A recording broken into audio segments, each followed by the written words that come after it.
Salve, ponto certo, massas. Tudo bem aí? Bem-vindo. Fala, papu. Salve.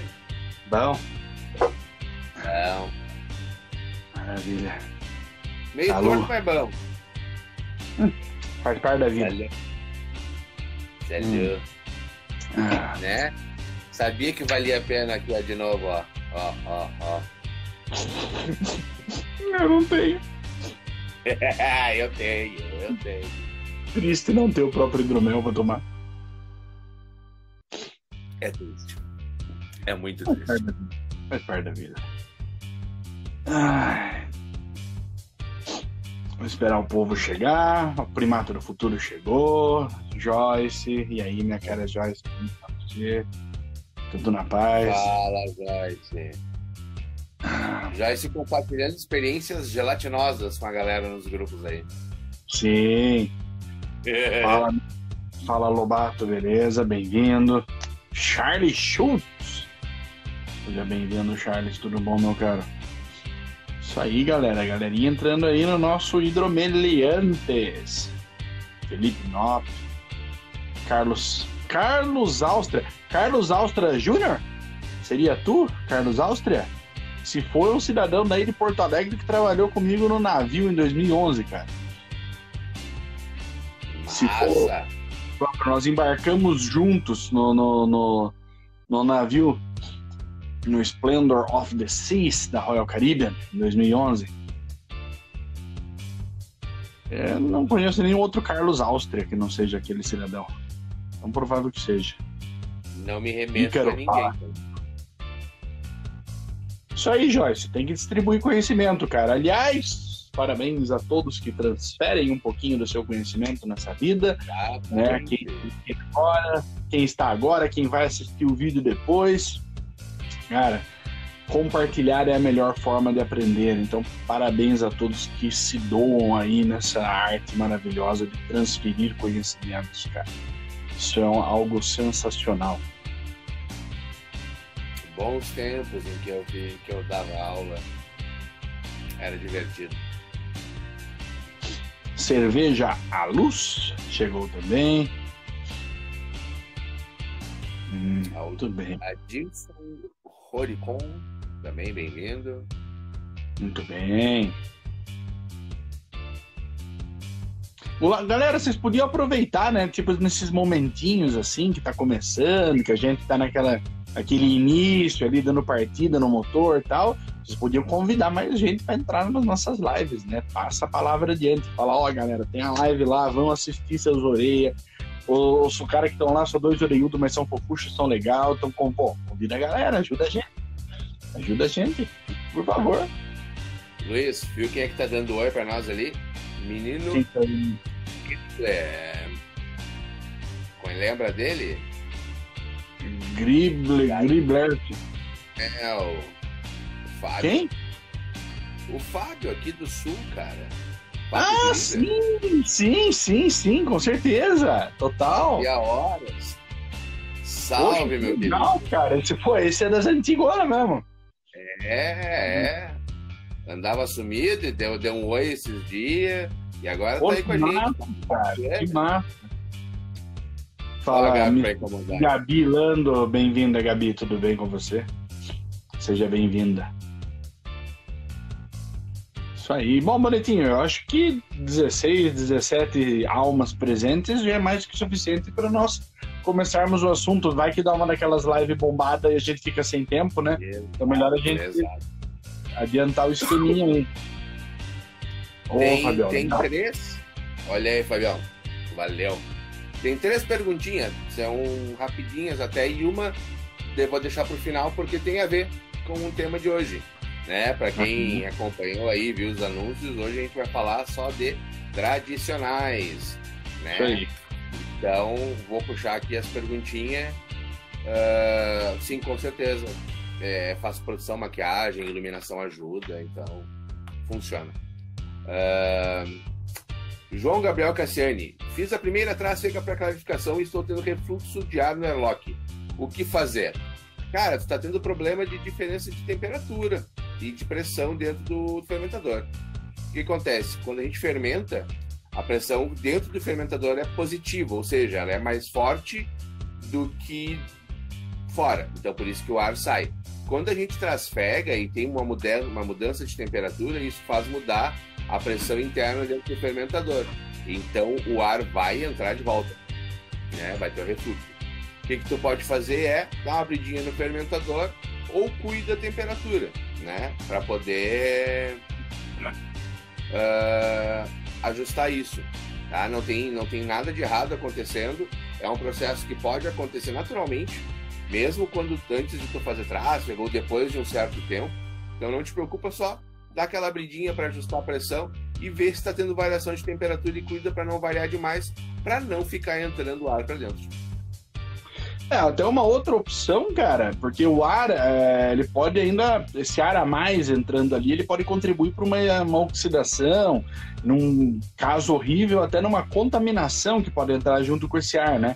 Então, uma opção a mais ainda seria você o seguinte: você tem certeza absoluta que você trasfegou e a fermentação acabou? Trasfega de novo para um balde 100% fechado, sem airlock, não tem importância. Entendeu? Se der pressão negativa, a tampa vai baixar um pouquinho, ele vai encolher um pouquinho, mas é plástico, dificilmente você vai ter um estouro por pressão negativa. E você fica 100% protegido em questão de oxidação, tá? Você faz o que a gente chama profissionalmente de atesto do tanque, né? Você atesta o tanque e ele não tem mais risco de entrada de ar. Seria até uma boa opção, na verdade, uma boa oportunidade.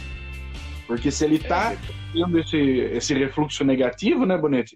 Ele obviamente não está fermentando mais, então passa por um tanque fechado. Exato. Eu, quando tenho certeza que não tem mais nenhum tipo de liberação de CO2, né, isso já depois de ter certeza que a fermentação parou, eu deixo num fermentadorzinho fechado. Até porque isso me libera o fermentador com airlock para fazer outro. Exatamente. Na real, você não precisa ter todos os seus fermentadores com furo de airlock, com poço térmico, se for o caso, né? Você precisa ter eles com torneirinha. A torneirinha ajuda em toda etapa, mas poço térmico, airlock, cinta de aquecimento, né? Vamos pirar aí numas ideias mais loucas. Cara, você precisa ter isso para quem fermenta, de fato. Os estocadores são tanques muito mais simples, tá? Isso, inclusive, em indústria. O cara não vai pagar uma fortuna por tanque encarnizado para armazenar a bebida, sendo que não tem necessidade de um controle rigoroso de temperatura. Então, taca pau ali num balde fechadinho e já era. Beleza. Eu vi tua pergunta, tá, Fábio? A gente responde depois. Né? Tiago, já deixou a pergunta para nós aí em outros vídeos. Boa noite, amigos. Muito esclarecedor sobre o metabisulfito de sódio. Uma pergunta: tem problema em oxigenar demais o mosto até 75% da atenuação? Fiz um hidromel e 2 dias até 6º dia, acho que e deve ser de 2º dia até o 6º dia. Oxigenei todo dia 50% da atenuação e depois oxigenei a cada 2 dias até 75% de atenuação. E adicionando nutrientes de acordo com o cronograma. Não, na minha concepção não. Na minha concepção, o protocolo está até certinho. Oxigenação, nutrição escalonada, né? Acompanhar a fermentação para ver o andamento dela, para saber se tu pode continuar ou não oxigenando, né? Fala aí. Não, pode falar, termina. É que dependendo de como a fermentação anda, inclusive velocidade, para mim, a fase de oxigenação pode variar, né? A gente tende a tratar as coisas com um protocolo muito rígido, né? Tem que fazer assim, tem que fazer assado, tanto tempo, tantos dias, tanto por cento. Cara, se até 50% da atenuação foi muito rápido, é sinal que já tem oxigênio suficiente, as células já se multiplicaram, bacana, a fermentação está correndo bacana, então tu pode até diminuir ou parar com a oxigenação. Então é questão de saber avaliar também e ver o resultado que isso vai proporcionar. De fato, o maior perigo de você ter uma oxidação por oxigenação tardia aí é no 25% final da história como um todo, tá? Porque aí você já quase não tem mais açúcar, a população de levedura está se adaptando a essa quantidade decrescente de açúcar. Então, você colocar muito oxigênio ali, A levedura, a colônia de levedura vai pensar, poxa, se eu pegar muito oxigênio agora, transformar em ácido graxo, para, enfim, melhorar a parede celular, aumentar a população, é inútil, porque não tem tanto açúcar para eu precisar aumentar a população. Aí acontece o risco desse oxigênio ficar dando sopa ali dentro, e aí você vai ter uma oxidação, tá? E oxidação nessa fase, quando você ainda está fermentando, não vai nem ser só de álcool, você vai fermentar, vai oxidar aroma, você vai oxidar cor, você vai oxidar uma porrada de coisa. Se você quer ter um protocolo um pouco mais conservador aí na história, faz oxigenação do jeito que você falou até 50%, tá perfeito, e pula, dá só mais uma oxigenada com 75%, uma com 75%, tá? Aí você tem um protocolo um pouco mais conservador, porque às vezes como bonito a gente fala, você vai analisando, você vai sentindo, mas às vezes o cara ainda não tem o feeling para isso. Então, vamos seguir um protocolo base seguro. Faz assim, que é mais tranquilão, tá? Ah, legal, você tá conseguindo sacar ali a dinâmica da fermentação?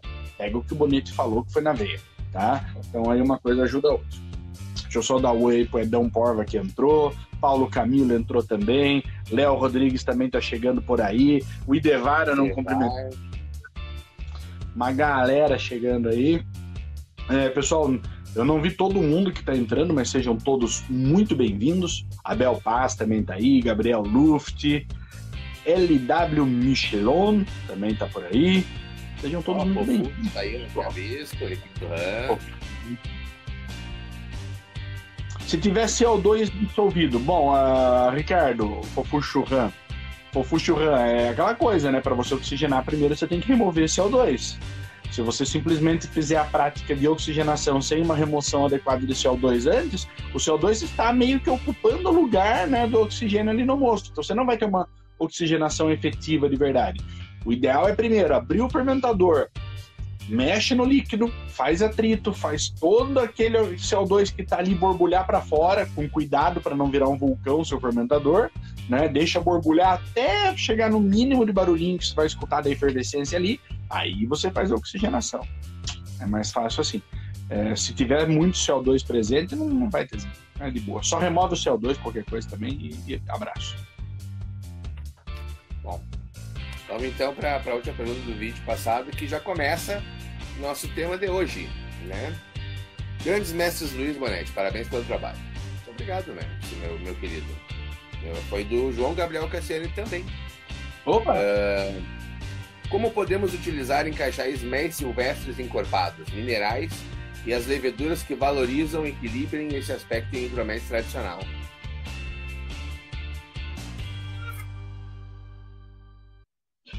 Gostei do zoom aí, Luiz. Gostei do zoom. Sim.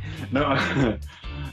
Cara, muito bem. Como usar méis mais encorpados, mais minerais escuros e leveduras que valorizem esse tipo de produto, né? Bom, como eu costumo falar sempre nos cursos, Ron, o mel tem que encaixar com o que você quer na receita, com o que você pretende criar, com o que você deseja que seja o resultado lá no final. Se você quiser fazer um hidromel pensando num dia quente, para tomar geladinho, descontraído, na beira da piscina, você não vai pegar um mel, né, cavernoso desse. Você vai pegar um mel delicadinho, floral, frutadinho, para fazer, de repente, uma bebida com teor alcoólico mais baixo, para fazer uma coisa um pouco mais, né, condizente com o objetivo de consumo daquele hidromel. Já se você quiser fazer um hidromel mais porrada, pensando em, de repente, maturação mais longa em madeira, teor alcoólico um pouco mais alto, uma brincadeira melhor entre o dulçor e o amargor, que alguns desses méis escuros também trazem ali na ideia toda, aí esse tipo de mel se encaixaria melhor. Eu não vejo muito como usar esse tipo de mel para fazer hidroméis muito leves e muito delicados, porque a natureza deles é um pouquinho diferente, né? É a mesma coisa falar que eu quero pegar uma uva taná no mundo do vinho para fazer um vinhozinho tinto leve para tomar na beira da piscina. Não rola, tá? O tanino do taná, a acidez dele não permite. Da mesma maneira que esse tipo de mel não ajuda necessariamente nesse processo que a gente quer. Então, você vai ter que analisar bem o mel que você tem, ver o quão ele é intenso, o quão a pegada dele é aromática. Se for mel de melato, aí você vai ter mais chance de ter notas puxadas para o chocolate, para um toffee, para um caramelão, já mesmo sem caramelizar o mel, né? Então, você tem que usar isso a favor da receita, cara. Esse é o esquema. E aí, levedura, puta, aí entra um monte de possibilidade legal. Você pode utilizar uma levedura mais neutra, de repente até uma pegada aí, uma Baianos, neutrona, tá? Uma Premier Blanc da vida mesmo, tá? Para deixar o mel mostrar as características dele, uma QA23 também, fermentar a baixa temperatura, deixar toda essa coisa mais mineral, mais chocolatão, se mostrar sem muita interferência da levedura. Essa seria uma pegada. E a outra pegada seria usar aí uma 71B da vida, que vai ajudar a criar corpo, que vai dar um pouco de estrutura, fermentado numa temperatura um pouquinho mais alta, vai dar mais glicerol. Você vai pegar todo esse conjunto, cara, e jogar corpo, estrutura, peso, no mesmo nível do aroma intenso que ele tem. Então você daria um up, uma musculatura toda pro teu produto. Madeira, um carvalho mais tostadinho, amburana nessa história aí, também seriam algumas possibilidades legais no meu ponto de vista, tá? Eu brincaria mais ou menos por esses lados. Mas dá para perceber do jeito que, cara, eu tô dando algumas opções, mas dá para fazer muita coisa, né? Então é só uma direção mesmo, mas dá para brincar muito mais que isso, né, Bonetti? Eu gosto de hidroméis mais potentes. Claro, eu aprecio e valorizo muito hidroméis delicados, porque hidroméis mais potentes, né, com méis mais encorpadões, mais, né, que nem o Luiz falou ali, cavernosos, né, aquela coisa mais porrada, aquele soco no nariz, aquela coisa que preenche a boca, eu prefiro, porque é o meu estilo de bebida, né, tanto que no mundo da cerveja eu gosto das porters, das stouts, aquela coisa torrada, intenso, chocolate, sabe, pesado. Mas vai muito também do que tu quer para tua bebida, porque, por exemplo, esses hidroméis, esses méis mais minerais, mais escuros, mais potentes, eles casam bem normalmente com, como o Luiz falou, usam bebidas mais alcoólicas, né, mais encorpadas, aquela coisa, né, mais potente. Mas vai muito do teu gosto pessoal. Eu, por exemplo, adoraria tomar um hidromel muito bem feito, um tradicional. Nesse caso do mineral, porque tem justamente essa pegada mineral, chocolate, toffee, tosta, enfim, coisas naturais do mel. Eu adoraria tomar um DMC, um DM de seco, né, mais puxado para o seco um pouquinho, bem gelado na beira da piscina com uns 12%, entendeu? Então é muito da tua preferência.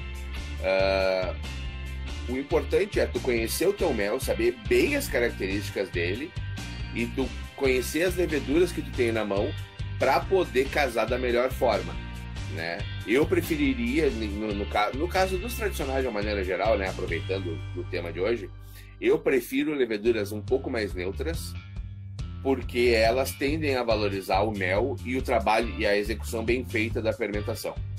Tá? Tu fez o teu trabalho direitinho, então o mel vai ser valorizado. Claro que tem alguns méis que vão se favorecer de outras leveduras que não são tão neutras, né? Mas realmente vai muito daquilo que tu quer, tá?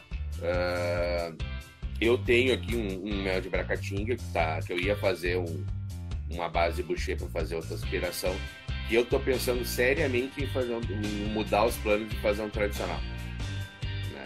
Porque eu gostei tanto do mel que ele tá me fazendo aquela história de ouvir o que o mel tem para te dizer, o que ele quer, o que ele quer virar.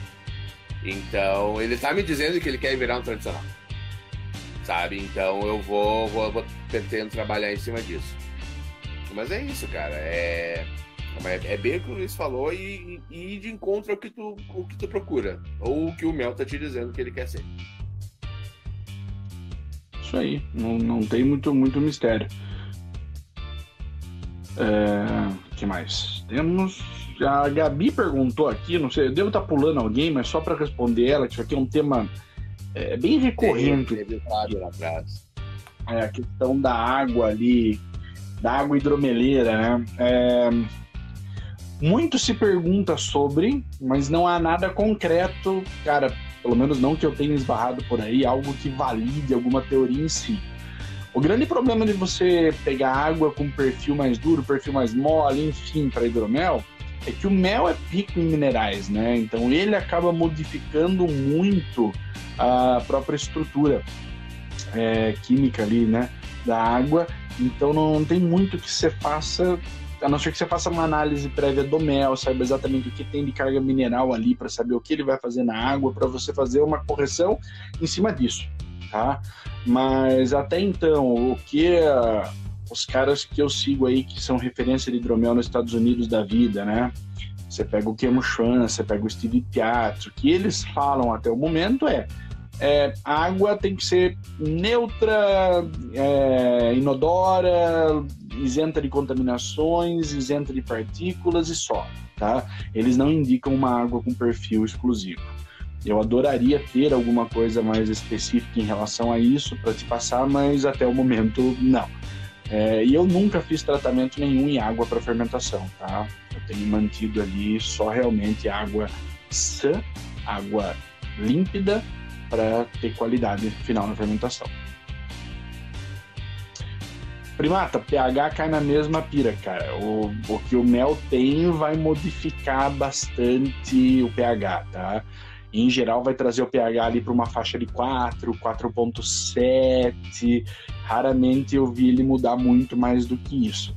Tanto que em termos de correção de pH, o que pelo menos eu recomendo sempre para os alunos é você usar carbonato de cálcio apenas, se você quiser usar algum sal, alguma coisa, só para servir de solução tampão e evitar que o pH caia demais, prejudicando assim a fermentação.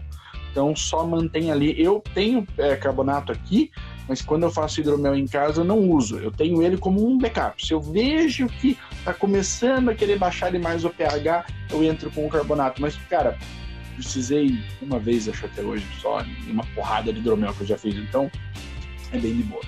Bonitinho. É só cuidar. Em relação à água, realmente, eu também não encontrei nada específico, né? Não encontrei nenhum estudo específico sobre água para hidromel.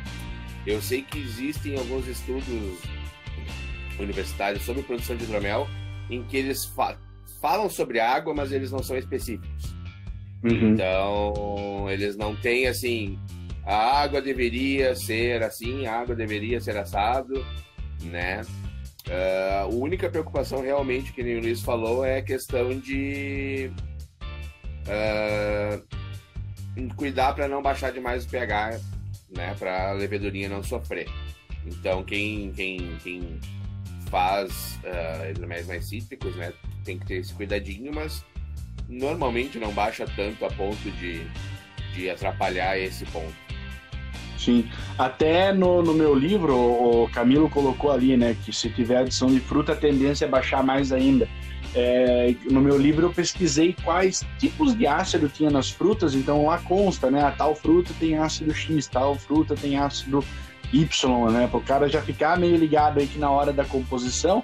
O Bonetti até falou de cítrico, mas você tem ácido málico, que vem de maçã, você tem ácido tartárico também de algumas frutas. O vinho, por exemplo, a uva é riquíssima em ácido tartárico, né, que é uma acidez chata, inclusive, na boca. A málica é pior ainda. Então você tem que tomar cuidado, tem alguns tipos de acidez que podem prejudicar. E, cara, vamos responder do Fábio, pelo amor de Deus, que eu já tô, né, preocupado com o homem. Que um amigo, primo, enfim, alguém, né, nunca é a pessoa, né, aquela coisa. Sim. Queria saber como parar a fermentação. Ele não sabia por que queria, mas queria parar a fermentação. Uhum. Cara, a maneira mais efetiva de tu parar a fermentação é quimicamente, né? Porque aí tu vai inibir o crescimento, tu vai inibir o processo fermentativo, e aí tu vai ter certeza que o processo vai parar. Tu tem como opção aquela clássica, né? Trasfega, bota clarificante, faz cold crash, mas nada disso é garantido, tá? A única forma de realmente ter certeza que uma fermentação for que a bebida foi estabilizada e que tu não vai ter uma nova refermentação é quimicamente falando. Isso aí. Tem uma outra alternativa ainda, na verdade. Você pode pasteurizar o seu molho. Você pode fazer uma pasteurização. Só que, cara, pasteurizar é cozinhar o troço, né? E nesse processo de cozimento, você modifica a estrutura toda do negócio. Então, o que entrou na pasteurização não sai igual. Não sai igual, tá? A gente pode puxar o disputado, o aguerrido, a difícil discussão do ferver ou não ferver o mel como exemplo para essa história, né? O calor, cara, ele modifica a estrutura, ele faz coisa volatilizar, ele perde compostos, ele perde, enfim, ele perde, alguma coisa ele perde. Pode ter alguma mudança que te agrade em específico no esquema? Pode, né? Pasteurizado só o leite, eu concordo com o Han, né? Cara, e olha lá. Exatamente. Bicho, eu quero fazer um hidromel. Por que eu vou começar fazendo qualquer tipo de sacrifício na minha matéria-prima? Né? Para mim, cara, eu quero a matéria-prima o mais integral possível. A não ser que uma hora eu crie um procedimento ou se esclareça que a pasteurização a determinada temperatura com determinado processo modifique algo de maneira que me traga uma coisa desejável. Tá? Isso ainda não aconteceu. Eu nunca achei esse tipo de informação, nem pro mel e nem para pasteurização. Então, pasteurizar é uma opção? É uma opção. Você vai cozinhar as levedurinhas, elas vão morrer, tá tudo em paz. Tá? Só leve em consideração que você vai ter perda. Vai ter perda. Vai ter perda. Perdeu aí. Uma outra coisa que tem um amigo meu que costuma dizer que toda bebida pasteurizada, no caso, ele fala especificamente da cerveja, que é o meio que ele está inserido, ele sente o gosto da morte. E realmente, algumas pessoas conseguem, eu dependendo da quantidade de levedura que tinha presente e tal, eu consigo perceber um sabor específico de produtos pasteurizados. Sim. Então tem isso também. Não é só o mel que vai ser modificado, não é só os outros compostos. A levedura pode deixar algum sabor ali e que vai te dar com esse gosto da morte. Então... É que nem assim, converse com um produtor de cerveja, bicho. 9 em 10 produtores, se tivesse uma cadeia de distribuição e de venda refrigerada, que é o gargalo do negócio, 9 em 10 ia querer fazer sem pasteurização, bicho. Tomar a cerveja no tanque, tomar a cerveja depois do pasteurizador, não tem comparação. Cerveja viva é outra história. Bom, chama cerveja viva, né? Começa por aí. É totalmente outro produto, cara. Eu acho que, para bem da qualidade da produção, deveria se evitar. Bonito falou, tem a parte química, né? Metabisulfito de potássio, sorbato de potássio, faz a adição dos dois, você vai conseguir ter... Ou não é que o sorbato mate a levedura, ele inibe a nova geração, né? Inibe a procriaçãozinha dela. Então, ele capa a levedura não tem mais filhotes, fica tudo em paz. Exato. Teve pergunta aqui antes que eu me perdi já, deixa eu ver se eu acho. Não. Aqui o Primato do Futuro falou que ele usou uma água alcalina e sentiu que deu uma inibida nas leveduras. Sim, tanto para cima quanto para baixo. Né? Sim, acredito total. A faixa média de fermentação é 4,5, se não me engano, a faixa ideal, né? Uma coisa assim, eu não me lembro agora de cabeça. Ideal é de uns 4,5 até uns 5,5, 6 por ali, a fermentação vai na boa. Tanto que quando baixa disso, inibe. Né? Ela começa a sofrer, pode dar estresse, pode parar, enfim. E acima também vai dar a mesma coisa. Exato.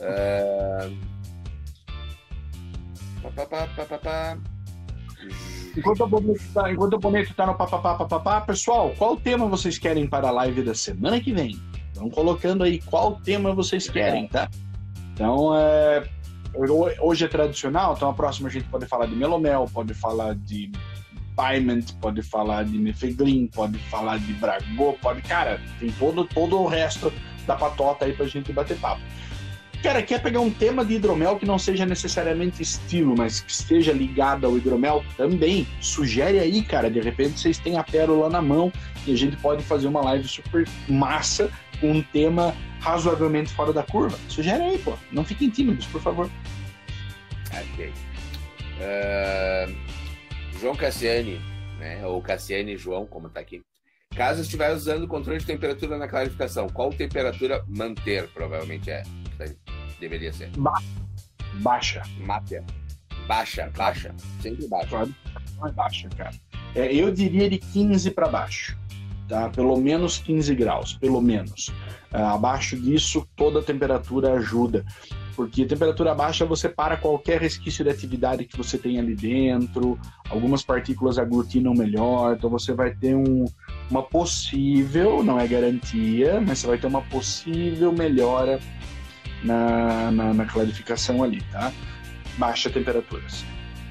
Oh, rapaz, Bragô, Boucher, Champenoise, algum hidromel regional. Eu levantei para justamente...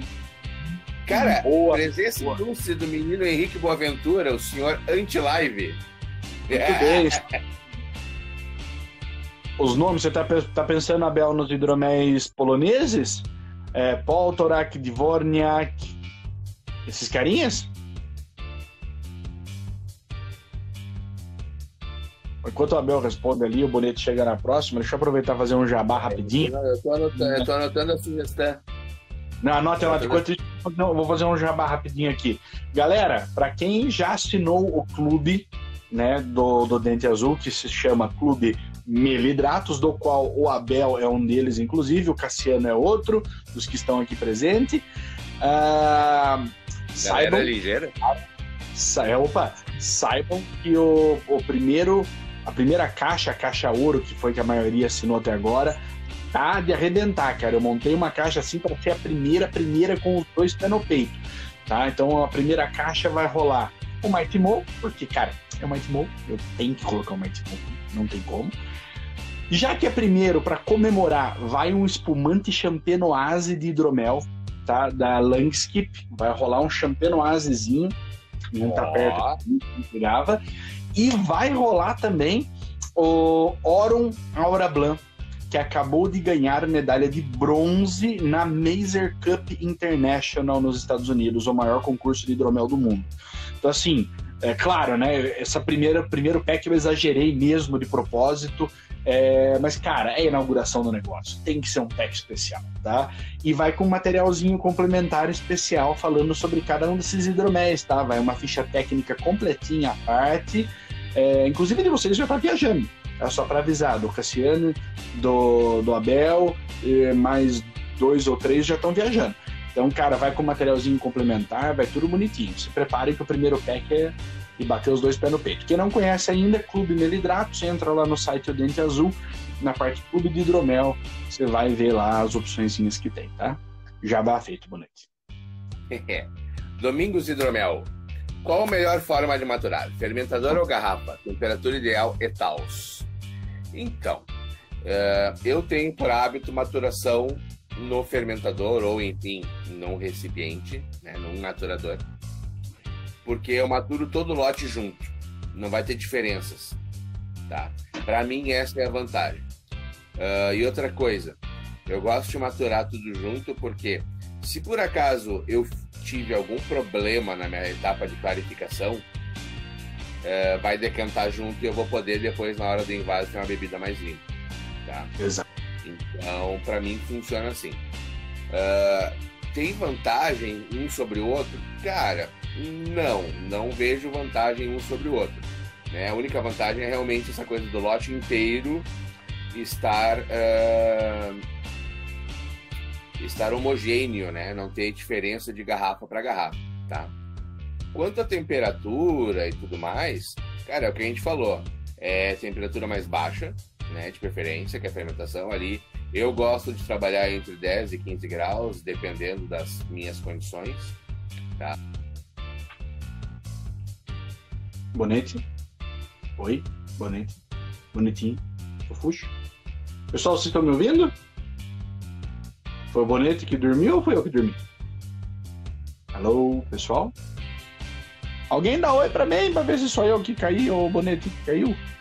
Bonete? Fui eu que caí. Pra você não sei, então tô tentando descobrir também. Pois é, pra mim tu caiu, eu tava aqui ainda, parceirinho, dançandinho. Não, eu só via você rodandinho ali assim, parado aí. Eu vi tu, mas enfim. Foi ele, Bonete? Só o Bonete. Fui eu. Tá, tudo bem. Aliás, salve, galerinha. Entrou mais uma galera aí enquanto isso. Dale. Então, maturar em lote, temperatura baixa entre 10 e 15 é o que eu tento, né? para poder manter um padrão bacana. Mas dentro das minhas possibilidades, porque como eu falo sempre, eu não...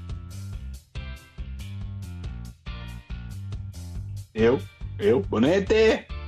Volta! Aproveitando que o Bonete caiu, né, vamos lá. Realmente, eu acho que a questão da maturação no lote inteiro é muito melhor, tá? Muito melhor. Porque você tem diferentes densidades, né? Oi, Bonete, eu tô aproveitando falar enquanto você dormiu de novo, tá? Então... lá, mas você que escreveu, Bonete, pare com isso. Lá, caiu de novo, bem feito. Então, assim, você maturar ele num lote no fermentador é melhor, cara. Porque quando você invasa, a não ser que você esteja com tudo muito bem clarificado, faça uma homogeneização prévia ao invase, você vai ter, de fato, garrafas diferentes na brincadeira. Então, você nunca vai ter uma representatividade de lote. Você vai ter alguma coisa de agora caiu mesmo. Você vai ter alguma coisa ali de garrafa mais encorpada, garrafa um pouquinho mais leve, vai ter diferença de aroma. Então matura sempre o conjunto completo. Tanto faz se é barril, se você está falando de fermentador de polipropileno, né, inox, seja lá o que for. Mas fermenta bonitinho, matura bonitinho no lote. Questão de temperatura, tudo é o que o Bonete já colocou mesmo. Pode falar, Bonete. Pra mim é tu que cai sou eu, que bizarro. Pois é, caiu que desconectou mesmo agora, né? Não, eu reiniciei aqui pra poder ver se pegava a conexão direitinho.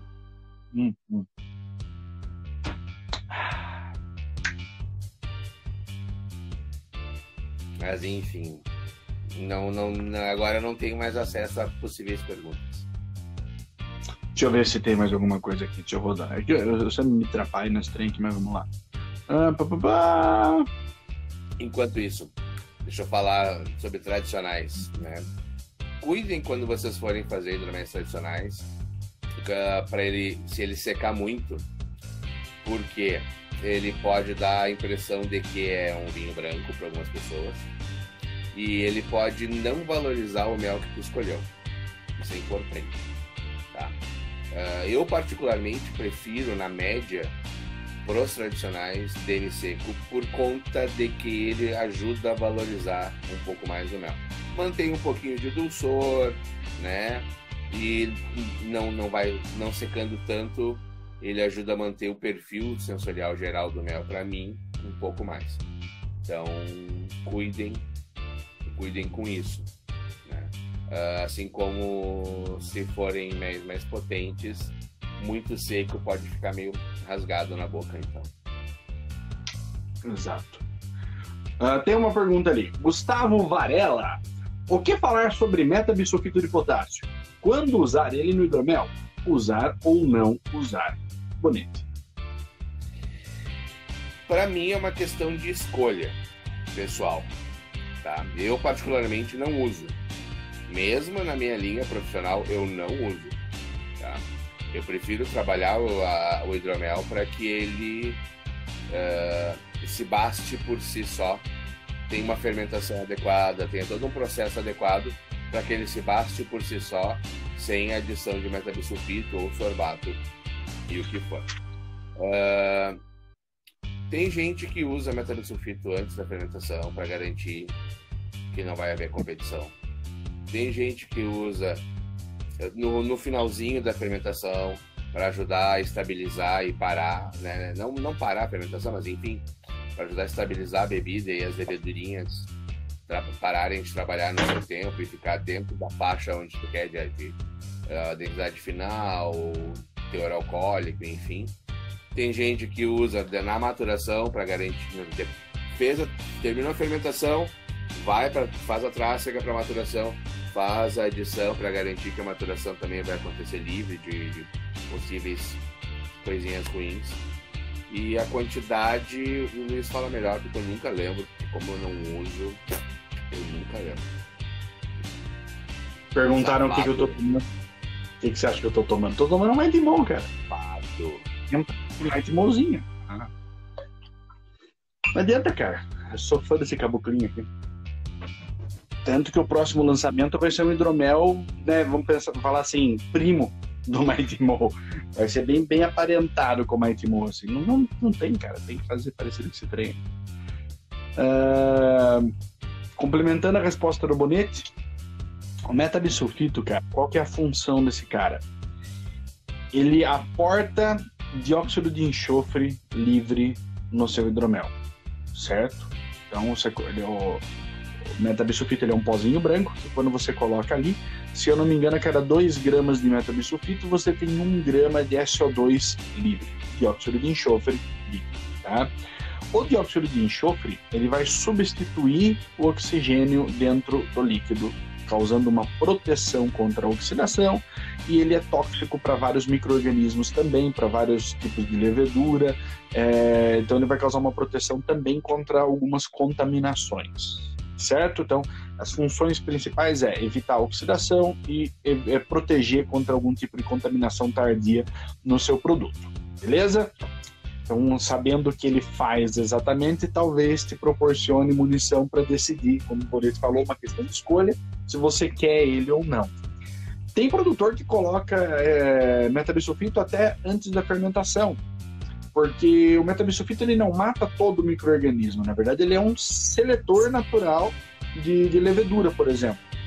E um dos motivos para isso é o seguinte, o Saccharomyces cerevisiae não sofre com dióxido de enxofre, a não ser em quantidades absurdas, mas aí não pode nem ter por lei. Então, o que alguns produtores fazem? Montou o mosto, tanto de vinho quanto de hidromel, você pode fazer uma pequena adição de metabisulfito, você vai matar tudo quanto é micro-organismo concorrente, e aí quando você inocula a sua levedura, ela está tranquila, dominando ali o meio, tá? Ah, mas poxa, fazendo isso, tanto no começo ou tanto no final, eu vou ter enxofre no meu hidromel, eu não quero. Cara, fermentação gera enxofre. Tá? Fermentação gera um pouquinho de SO2. Tanto que agora chegou no Brasil aí esse ano uma levedura da marca Renaissance, que veio pelo Raul da Indupropil, que o ponto de venda dessa levedura ela não produz SO2 livre. Ela não produz, tá? Então um dos focos é exatamente esse, cara. Eles que fizeram uma cepa de levedura isenta da produção. O restante, meu caro, todo mundo vai ter enxofre. O que você faz com metabisulfito é só um ajuste na quantidade.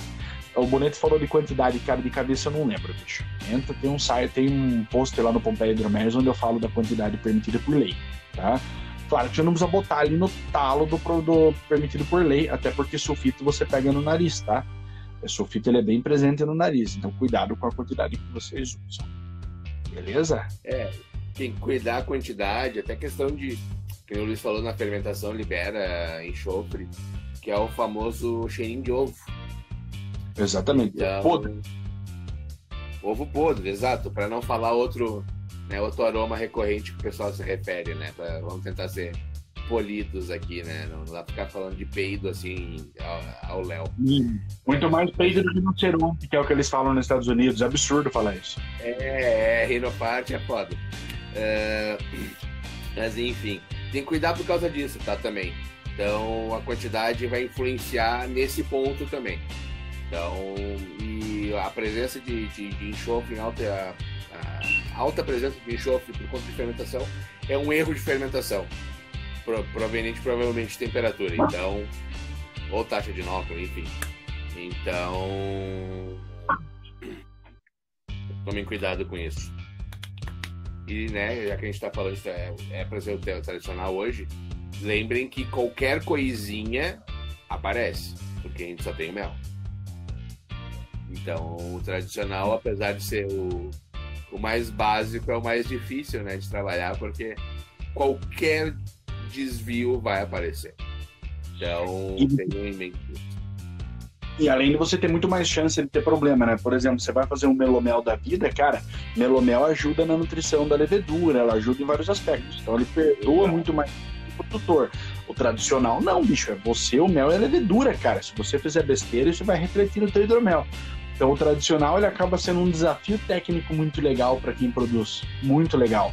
Porque ele te leva ao limite da técnica. Você tem que fazer tudo muito bem feito para refletir um hidromel tradicional muito bem feito lá no final do esquema todo, tá? Foi bacana de fazer. Firimore ou Firemore, de Portugal, seja muito bem-vindo no novo português. O Luiz lembra que eu tinha um tradicional, seco que nem o Saara, e que tinha um medicinalzinho. Sim. E a gente tomou no mini-mundo. Era problema justamente por isso, porque eu tinha feito um excesso de nutrição num hidromel tradicional com um mel leve e que tinha secado até o talo. Opa, do Runas Hidromel, bacana, que massa, cara, bem-vindo. Quem? O Firemore? Eu tô perdido. De Portugal? Do Runas Hidromel de Portugal. Sim, eu sempre vejo postagem dele nas redes. Sim, bacana. Então tem que cuidar com isso. O tradicional é um hidromel que qualquer errinho, qualquer rateada que tu der, vai aparecer. Né? Então, o Luiz falou, fazer um bom hidromel tradicional requer um certo primor técnico que é bacana da gente botar a teste fazendo tradicionais. Esse é até um motivo pelo qual, quando eu comecei a fazer hidromel profissionalmente, né, o local onde eu terceirizo minha produção não tem registro para fazer bebida alcoólica mista, só pode fazer hidromel tradicional, tá? E no começo eu falei, né, só dá para fazer hidromel tradicional. Mas aí, de repente, comecei a parar para pensar, cara, e falei, bicho, não, que legal que só dá para fazer tradicional. Porque todo mundo tem aquela ideia do hidromel tradicional, douradinho, arominha de mel silvestre, teor alcoólico na mesma faixa e morreu, né? É a ideia meio geral que a gente tem de hidromel comercial, ou seco ou suave ou DMC, que morre nisso. E eu resolvi exatamente brincar com a possibilidade dos tradicionais, trazendo méis expressivos que sejam bem diferentes entre si, modificando um pouco o processo produtivo, então produzindo alguma coisa com mel caramelizado, produzindo mel mais leve, mel mais intenso. Então, por exemplo, né, eu consegui fazer hidromel que vai desde esse cara aqui, que é o hidromel tradicional, olha a cor dele, cara. Extremamente claro. É um mel de uva Japão, aqui do Paraná, dos Campos Gerais paranaense.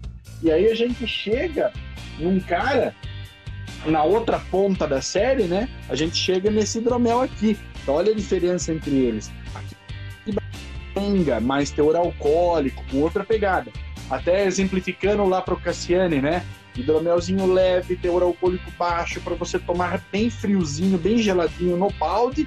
Isso aqui é um hidromel para acompanhar uma refeição mais parruda, mais intensa, ele é explosivo de aroma, ele é explosivo de sabor. Então, cara, acaba que dá para brincar tanto com o hidromel tradicional também, tá variando mel e técnica, teor alcoólico, estrutura, fermentação, temperatura de fermentação, que o Bonetti estava falando, né? Você tem que ter muito cuidado para fazer hidromel tradicional. Mas se você domina a técnica, você começa a brincar com muitas possibilidades diferentes, tá? Só no tradicional. Imagina a hora que começa a entrar todo o restante, especiaria, fruta, madeiras, e aí a coisa embala, cara. Então, não levem o hidromel tradicional como uma coisa fechadinha, só aquilo. Não, bicho, dá pra fazer muita coisa. Só nessa linha aqui foram 6 produtos de hidromel tradicional. É uma coisa que eu brinco com algumas pessoas, né?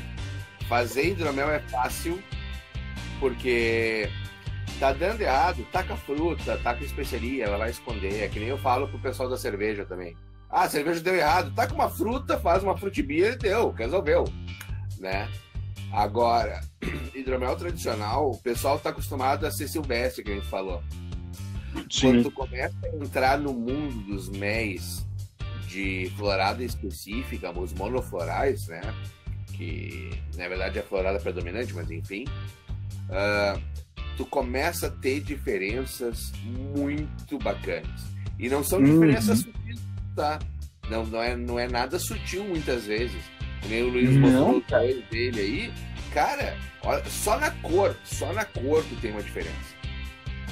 Sem falar aroma, falar sabor. A questão de tu usar o mesmo mel com diferentes dulçores, diferentes teores alcoólicos. Se tu vai carbonatar, se tu não vai carbonatar. Cara, a brincadeira é demais. Teve perguntinha. Tamara Pérez. Isso. Tamara Pérez perguntou qual vocês indicam para quem está iniciando. Qual vocês indicam para quem está iniciando? Eu acho que ela está falando de qual hidromel para quem está começando ali. Tamara, para começar direitinho, bonitinho, eu indico um melomel. Tá? O melomel é uma das opções mais fáceis e por 2 motivos. Que nem a gente falou um pouquinho mais cedo, até nessa mesma live aqui hoje. O melomel, ele tem a facilidade da fruta já oferecer parte do que a levedura vai precisar em termos de nutrição, nitrogênio livre e tudo mais. Ele aporta cor, ele aporta acidez, ele aporta um monte de aroma. Então, é um hidromel que perdoa um pouco mais os erros do iniciante e você ainda tem a opção de escolher uma fruta que você curte pra caramba, né? E já ter essa pegada de partir com alguma coisa que você gosta no produto que você está criando. Então você junta essas 2 pegadas aí, fica mais prazeroso de produzir, a chance de te agradar o produto final é bem maior.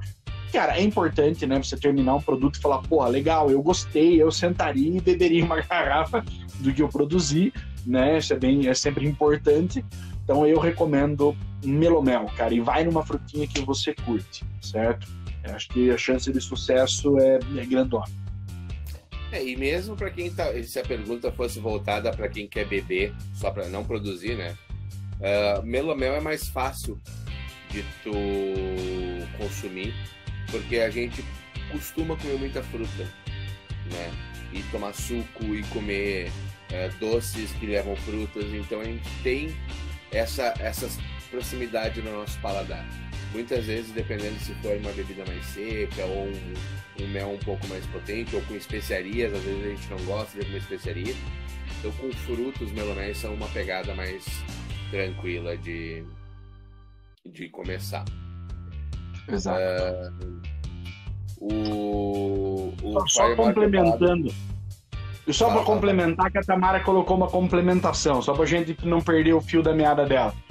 Fruta vermelha, talvez sejam os meloméis mais produzidos que existam, são os de fruta vermelha, Tamara. A galera usa muito, principalmente a amora, bicho. A galera adora fazer melomel de amora. Dá para fazer com mirtilo. Olha aqui, ó. Esse aqui é um melomel de mirtilo. Olha a cor da criança. Olha como é que fica a brincadeira, né? Então dá, fruta vermelha é sensacional. A frutinha vermelha. Eu tenho um outro aqui também. Quer ver? Deixa eu pegar para você ver. Que é esse cara aqui, da Orion Mead, que também é de frutas vermelhas. Esse cara aqui, ele tem mirtilo, amora e framboesa. Cara, framboesa no hidromel fica impressionante. Só tome cuidado com a quantidade, porque ela explode ali, é muito aromática, é muito intenso. Ela tem tanino, ela dá uma astringência na boca, então só cuidado, tá? Uma dica para você calibrar as frutas é faça chá com elas antes de você decidir. Para você escolher quanto de morango, quanto de amora, quanto de mirtilo, se for o caso de você misturar frutas, tá? Faz um chazinho, testa diferentes quantidades de cada uma, e aí você decide para que lado você vai efetivamente, tá? Mas vai na fé que, cara, fruta vermelha é sucesso. Lindo de ver, maravilhoso de tomar. Manda ver. Só cuidado com framboesa, porque se tu errar a mão, ela fica com cara de artificial. Sim, parece essência. Parece que é essência, né? Então, cuidado. Eu curto muito, o que eu faço é cereja, morango e amora de árvore, né? A peludinha. Né? Temos várias perguntas aqui rapidinho, só para falar do Parimora lá da Runas, que eles podem fazer lá qualquer coisa, qualquer variedade de hidromel. Isso é bacana, isso é uma luta que a gente tem aqui. Boa. Com legislação. Até, inclusive, aproveitar, se tu puder nos mandar algum material de legislação, a gente agradece. A gente agradece para poder mudar essa coisa aqui no Brasil. Tá bem difícil. E tendo a legislação de fora aprovada, facilita um caminhão para conseguir mudar a nossa. Gabriel Luft, qual levedura indicam usar para um hidromel leve tradicional para consumir no verão? 71B. K1V 16. Ah, K1 também é bom, K1. K1. É que Na verdade... Eu uso todas. Vai depender muito da receita em si, mas eu particularmente ficaria entre a QA23 da Lauvan, a K1V 1116 da Lauvan e a Côte de Blanc da Red Star. Eu ficaria entre essas três para brincar. Tá? Por quê? Porque eu sei que eu vou criar alguma receita que vai se beneficiar dessas três leveduras. No fundo, cara, escolhe o mel que você vai usar, adapte a levedura adequada para esse mel e abraço. Tá? Não tem receita de bolo. Eu falo a 71B porque a 71B é uma que ela é meio coringa de uma maneira geral. Ela vai bem com fruta, ela vai bem com especiaria, ela vai bem só com mel, ela vai bem com a mistura total. Ela tem uma faixa de temperatura grande de trabalhar. Ela aceita uma nutrição bacana. Então, por isso que eu falo ela. Para mim, ela é meio coringa. Mas realmente vai depender do objetivo que quer. Gustavo, sim, nós falamos de metabisulfito, cara. Esse vídeo aqui vai ficar no Instagram do Pompeia pelas 24 horas no IGTV e segunda-feira à noite ele vai pro canal Pompeia Hidroméis do YouTube. Então não esquenta a cabeça, você perdeu. Terminando a live eu já vou subir ele pro Instagram e segunda-feira vai estar lá no YouTube para quando você quiser ver, tá bom? E a gente já falou em outros vídeos também. Então dá uma conferida nos vídeos antigos lá no YouTube que sempre, volta e meia, a gente fala de metabisulfito e sorbato. O hidromel mestiça. Então, o tradicional não contém canela e outras especiarias. Então, a gente está falando de tradicional baseado no guia do BJCP, basicamente, tá? Não existe um hidromel tradicional por si só. Cada lugar do mundo tem o seu hidromel tradicional. Na Etiópia, o hidromel tradicional é o Tege. Na Polônia, eles têm aquelas 4 variedades lá, né? Então, a gente fala tradicional, o hidromel só com mel, com base na definição moderna dos hidroméis baseados no BJCP. Que é o chamado show mid, tá? Se você pegar o hidromel tradicional da Inglaterra vitoriana, por exemplo, era hidromel com especiarias. Então, cara, o hidromel, quando você escutar moderno, hidromel tradicional é água, mel e levedura, tá? Qualquer outra adição, qualquer adjunto que entre ali, ele deixa de ser tradicional em termos de classificação, mas não é tradicional no sentido tradicional da palavra, tá? Eu sei que isso confunde um pouco às vezes, mas a gente tem que seguir o que o mercado criou para si atualmente, tá? Bonete, 2 minutos e 30 segundos. Pessoal, tem perguntas que ficaram a serem respondidas, tá? Lamento, até vi 2 perguntas bacanas aqui nesse meio tempo. Desculpa não poder responder vocês. Podem mandar mensagem nos vídeos, podem mandar mensagem pra gente, que a gente responde. Muito obrigado a todos. Pelo que eu entendi, o pessoal solicitou bastante aqui Bragô, tá? Foi o que eu mais vi. Deixem a sugestão do próximo tema nesse vídeo que vai estar no YouTube. Então, pra gente poder ver pra semana que vem o que vai fazer, tá? Muito obrigado a todos. Sem vocês a gente não estaria aqui, né? É por vocês que a gente faz essa paradinha aqui, né? Se inscrevam lá no canal do Pompeia, deixem o like nos vídeos, deixem suas dúvidas e a gente se vê por aí tentando fazer fofuchice e hidromel bacana. Isso aí, galera, muitíssimo obrigado a todos. Cristiano Bonetti, Luiz Felipe de Moraes. Cristiano tem a Diamond Brew, né, faz os hidroméis Morfeu e Edonê. Eu tenho a loja O Dente Azul, a Marqueteira Hidroméis. Conheçam, deem uma olhadinha nos nossos produtinhos, só para vocês conhecerem e ficar mais por dentro aí da história como um todo. Agradecemos demais a presença de vocês, com absoluta certeza. Quinta-feira que vem tem mais hidromeliantes aqui para vocês. Muito obrigado a todos. E também coloquem depois, não vai dar mais tempo aqui, no YouTube da vida, se vocês gostariam que essas lives se transformassem em podcasts. Por favor, nós estamos cogitando a ideia e a opinião de vocês, obviamente, é quem vai mandar isso daí. Então, falem lá pra gente, vocês gostariam que as lives virassem podcast? Beleza? Valeu, galera. Até a próxima. Agora ele não vai deixar, ele começou a contar 30 segundos aqui, vocês vão ter que ficar vendo a gente por mais 30 segundos. 20 agora. Eu vou ficar bebendo. Você não tem hidromel pra beber? Azar o seu, não entrou no Dente Azul pra comprar, agora não tem hidromel. A gente tem, ó. Tá? E eu tenho o que o Luiz não tem. Não quero mais falar com você.